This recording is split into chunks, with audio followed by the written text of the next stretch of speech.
Hey, my friends, in an effort to continue our fun here with the top 3 tips, today I talked to Curt Kempton. I've known Curt for several years, and he's amazing. Super, super smart. Founded and built and sold a cleaning business in Arizona, and then started a software business that's growing like wildfire right now.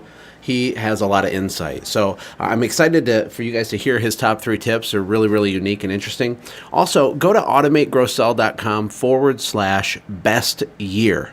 If you go there, that's where you can register to hang out with me on January 12th for the free webinar that's unveiling the new bootcamp. So I hope to see you guys there, automategrowsell.com/best year.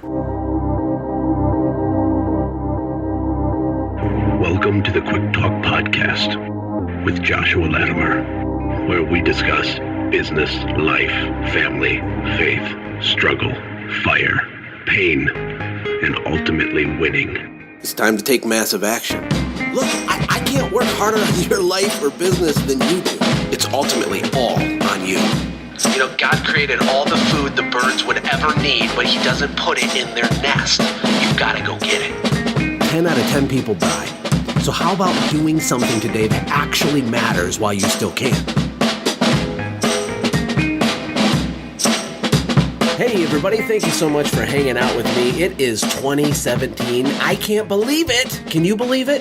I'll tell you, it sneaks up on you, and the coming year is going to come and go just as fast as last year did. But I'm excited today to talk to Curt Kempton. Many of you guys know who Curt is because he's well known in the cleaning space. He's out there. He has a lot of material out there. He runs Responsibid, which is a wildly popular software tool for automated bidding.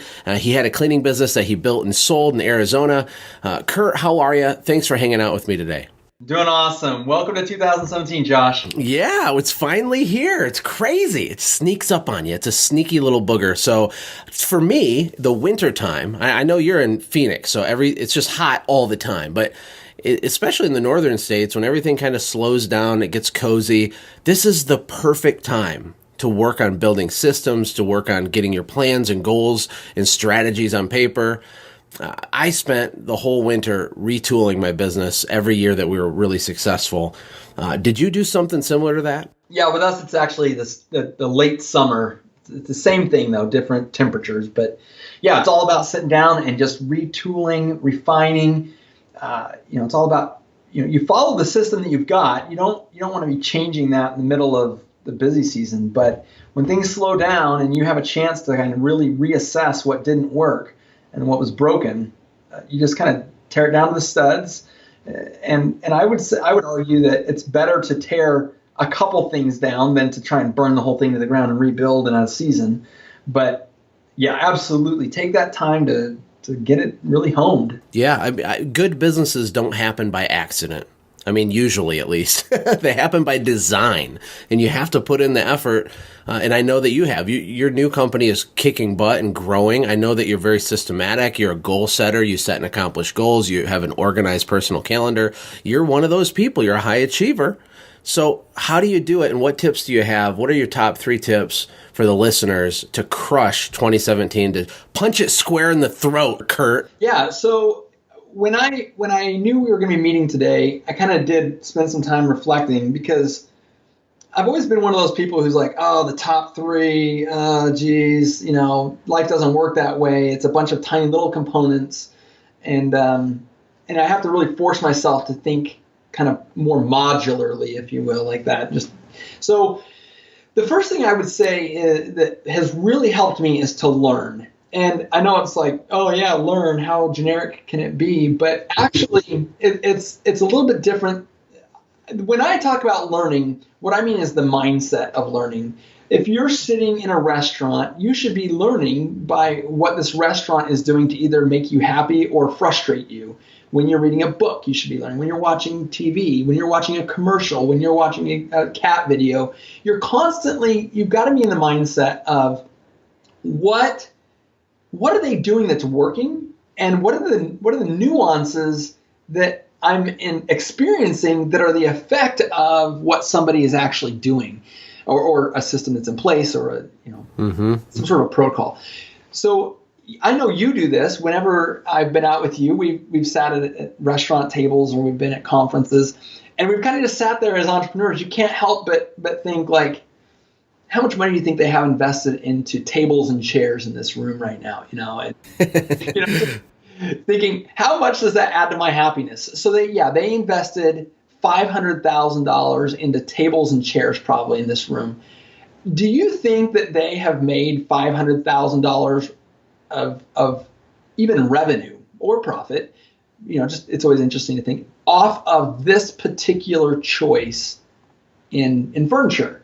And that is learning.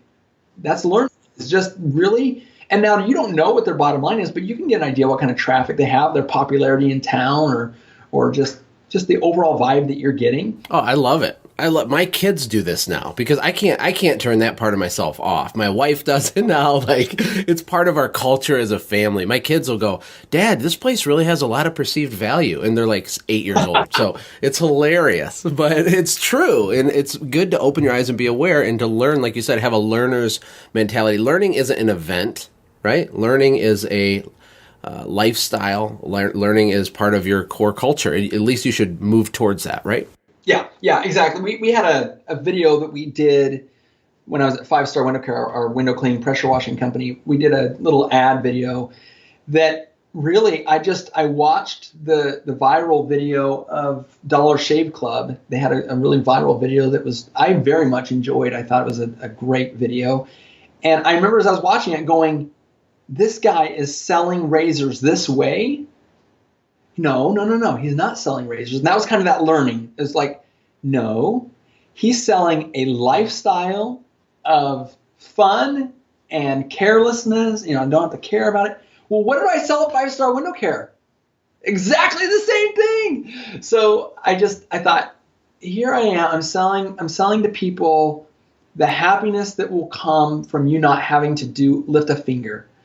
And the razors just show up in your mailbox, the windows just get clean, and the house gets pressure washed and all that.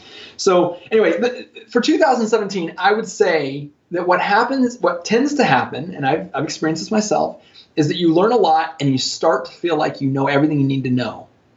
And if you are experiencing that, I'm telling you, for 2017, get rid of that. You've got to take that mentality of that when you start to feel like you know it all, that actually means that you've been on a hiatus from learning, because the more you learn, the more you should know that you don't understand. Very good stuff. Some of the smartest people I've ever had the pleasure of being around, they do nothing but ask questions. They're like question askers. And I'm asking myself, I'm like, why is this guy who's crushing life and business, right? Why is he asking me so many questions? It's because they're constantly absorbing information and nuances and learning. And if you're not asking more questions than you're just talking, it's difficult to learn. So tip number 1 from Curt, to recap, is open your eyes, absorb information, make learning be a lifestyle, not just an event, not just I'm going to read a book, but become a person of learning. What's step number 2 or tip number 2, Curt? Yeah, I would say it's to execute. That is probably one of the biggest things I see. I deal with a lot of small business owners, obviously with the responsibility. We talk to tons of business owners all day. I'm in consulting sessions with them. And have you ever heard of the phrase ever learning but never coming to a knowledge of the truth? You ever heard of that? No, but I like it. Yeah. So it's a huge problem with small business owners is that either there's a couple of components to it. First of all, you could be like a really conservative person. So you're ever learning, reading more and more books, understanding things better and better. But just because of that cycle of learning where you start to feel like I know more, and now that means you're learning that you need to know more, that can paralyze people. And that analysis paralysis can be really, really tough. The other one is the ADD that comes with a business owner, is that you constantly keep yourself busy with things that you have to be doing, but really aren't that important, because, if you really come Oh, man, guilty. I am so guilty of that. But you're like, I'm a hard worker. Check me out. I work 15 hours a day. I'm super hard worker, man. Yeah, we confuse hard work with productivity. They're not the same thing. That's a whole nother conversation. But what I would say for 2017 is be productive as productive as you can be and let your refinement come in new iterations. So don't let the fact that the more you learn, the more you need to understand, don't let the learning part totally consume you without any action. And certainly don't let your action of getting stupid stuff done keep you from getting the things done that you've pushed off 3 or 4 times back into the background and not actually get the things done that you really want to get done. Yeah. So, I mean, execute, but make sure we're executing on the correct things. A lot of people become perpetual learners. It's like they read a book, they read another book, they read 300 books, and then they look at their bank account and they say, what the heck? I'm still broke. I read the books. Yeah. I read all the books. Where's the money? Well, money doesn't come because of information. It comes because of action and execution. But you also made a good point. You got to be focused on the right things, delegate off the lower level stuff, focus on the higher level stuff. I like the new book. I'm not through it yet. I should be. I've had it a while. The One Thing by Gary Keller. I don't know if you've come across that yet. I have. But it's all about focusing on the very, very most important task at hand, and then dialing that in until it's complete, and then doing it again over and over and over. And he's the founder of Keller Williams, the largest real estate company on the planet, with like 140,000 employees or something.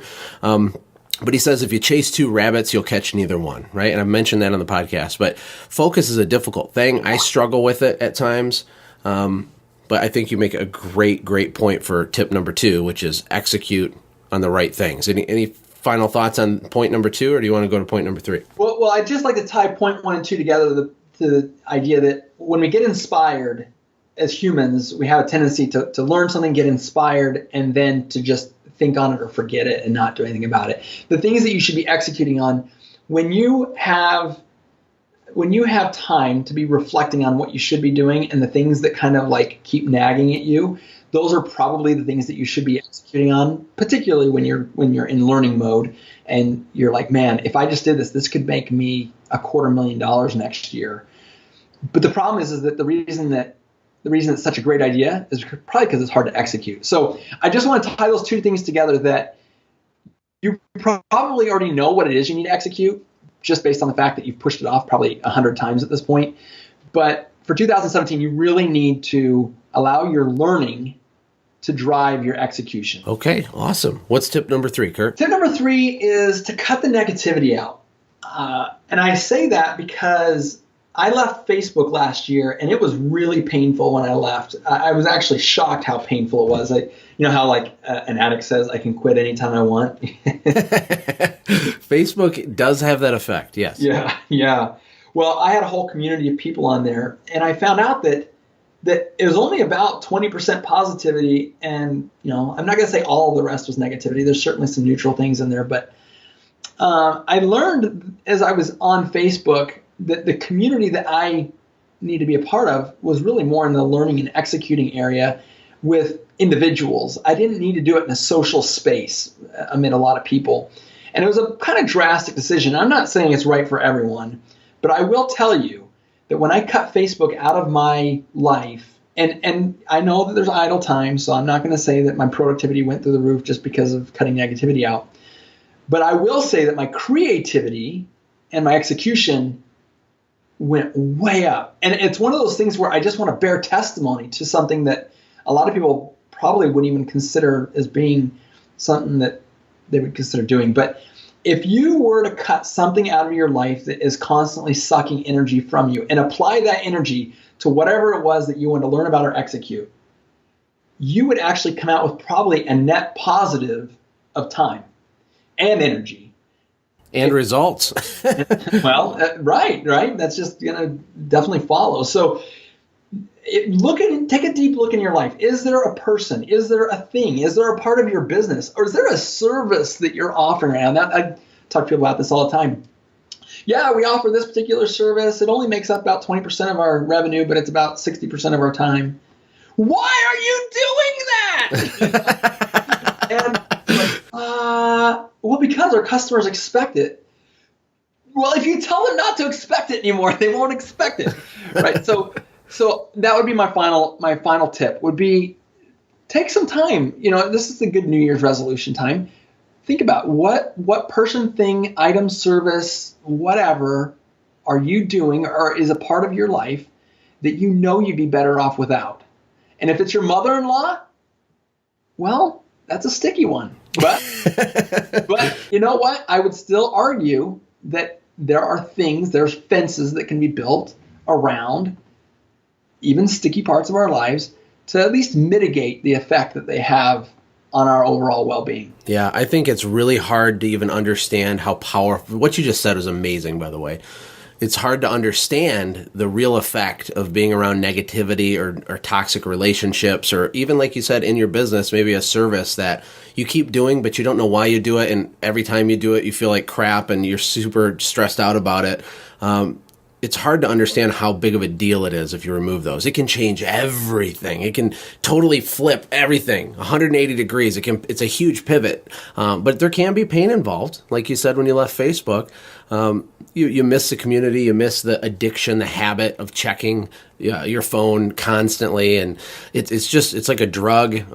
A lot of it is bad, and a lot of the service industry groups and stuff have a ton of negativity, and these people are speaking things, you're reading them, half of them don't know what they're talking about anyway. They haven't accomplished anything in life at all, nor will most of them, but it still goes in your brain, and now it's in your brain, and it's occupying space that should be occupied by something else. So that's amazing, Curt. Thank you so much. Very unique. Point number 3. All of your tips were great. Guys, it'll help you crush 2017. Do you have any closing thoughts, Curt, and how can people connect with you? Yeah, well, let me give you one more closing thought, because Facebook was kind of this way for me. It's like stepping off the edges of something. You're not sure exactly what's on the other side.